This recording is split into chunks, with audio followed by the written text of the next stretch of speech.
Welcome to today's video. In this video, I'm going to continue looking at ratio and proportion.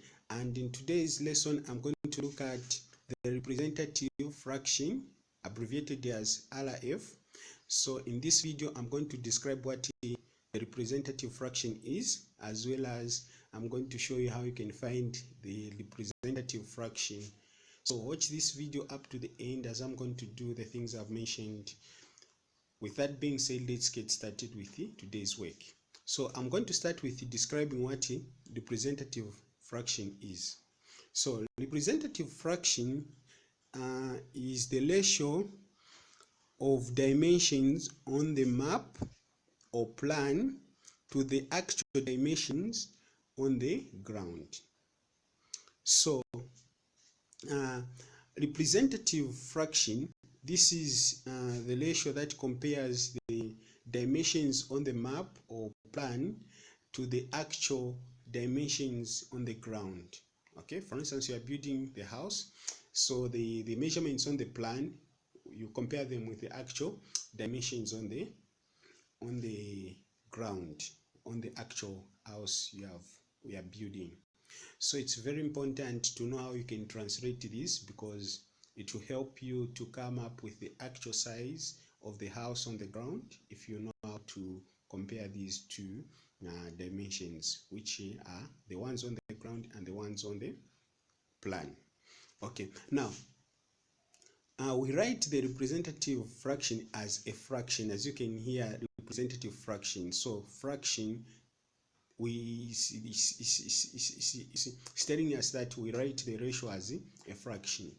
If you remember very well, in the previous video I talked about, not really previous, the video when I was talking about introduction to ratio, when I talked about what is ratio, I talked about how you present a ratio. So you can present it as a fraction. So a representative fraction, this is a ratio we present in a fraction form. Okay, so how do we write it? The way we write this representative fraction is the distance on the map is a numerator, is on top. So distance on the map or plan is written as a numerator. Now, as you can see, I have noted that I wrote map of plan. It shouldn't be like that. It should be map or plan. Then which is over distance, the actual corresponding distance on the ground.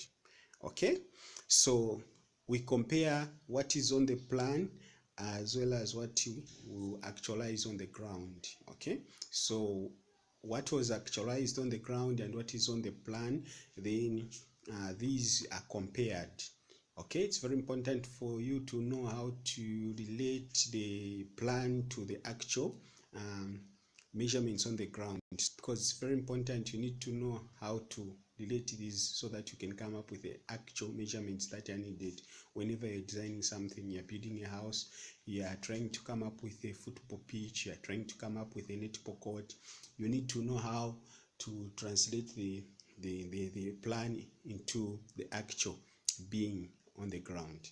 Okay, this is what we'll learn today. So we are comparing the distance on the map or plan to the actual distance. How do we write this? If you find it's written like this, how can you relate it?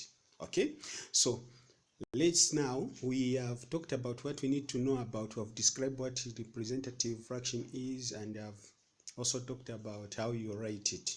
Now let's go into trying to let's find the representative fraction. So I'm just going to work out one question. So the instructions for the question is find the representative fraction of the given plan.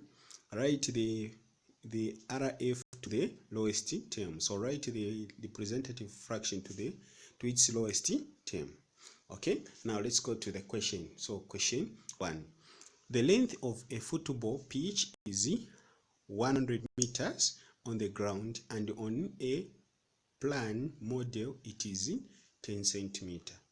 So when the plan was brought, it had the football pitch length which was 10 centimeter on the plan, but when it was now drawn on the ground, it was drawn to 100 meter, of the length of 100 meters.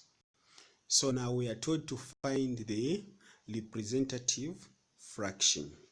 Okay, so what we're going to do is we're going to use this formula, the one I've circled there on top, distance on the map or plan over actual corresponding distance on the ground. That is the formula we're going to use, so I'm going to write it down here. Distance on the map or plan over actual corresponding distance on the ground. Okay, that's what we're going to use. That's how we're going to present our representative fraction. So I'm going to write equal to, so now let's check what is the distance, what was the distance on the plan. So the distance on the plan, when we read that question, which is the length of a football pitch is 100 meters on the ground, and on the plan model it is 10 centimeters.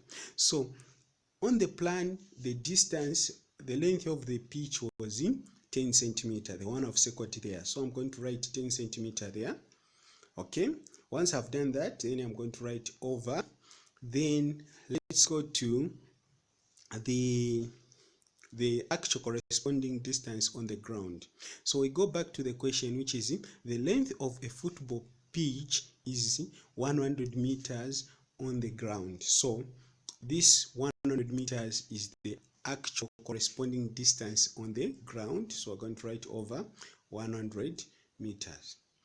Now, as you can see, we have got centimeters on top and meters down. Centimeters on top and meters down. Then the ratio should be in the same unit. So before we write the ratio, we should convert these numbers to have the same units.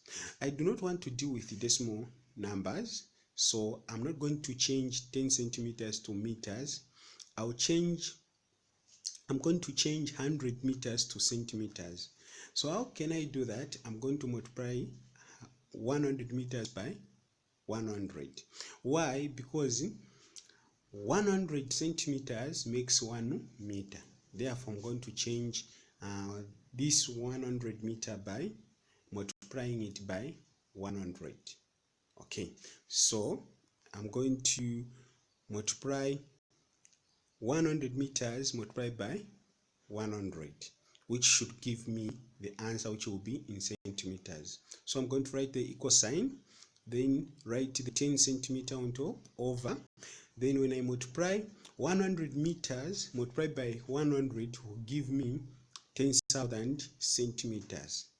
10,000 centimeters. Now I've put these numbers or these dimensions or distances in the same unit. So that means it will be easier for me now to come up with the ratio. Now remember, we learned that the ratio should not have units. The ratio shouldn't have units. So my first task is to remove units. So I'm going to cancel centimeter on top. Let me write the equal sign. Cancel the centimeters on top and remain with 10. Okay, without units. And I'm also going to cancel the centimeter down and remain with 10,000 only. Okay, once I've done that, the next thing I'm going to do is now I have found the ratio or the representative fraction of the pitch and its plan. Now we go to back to the questions or to the instructions. The second instruction is write the RF to its lowest terms. So I'm going to write this RF to its lowest term.